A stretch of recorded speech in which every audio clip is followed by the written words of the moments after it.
Hello everyone. Today I will explain how to fix a PayPal permanent limitation problem. First, you need to identify the reason for the limitation. Log into your PayPal account and open the Resolution Center. Also, check your email because PayPal usually sends a message explaining the decision.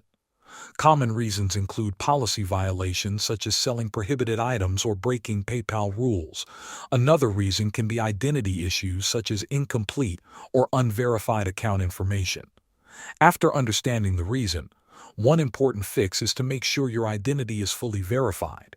If your account is not verified yet, you should complete this step first before doing anything else.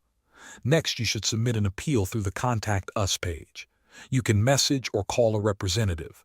Phone support is often faster when dealing with identity verification or misunderstandings. If needed, some users try escalating the case to higher support by sending a detailed explanation with evidence. If the permanent limitation is not removed, PayPal will usually hold your funds for 180 days. This time is used to handle disputes or chargebacks. After 180 days, you normally receive instructions to withdraw your balance to your bank account. Always keep your account information accurate and follow PayPal rules to avoid future problems. Thanks for watching.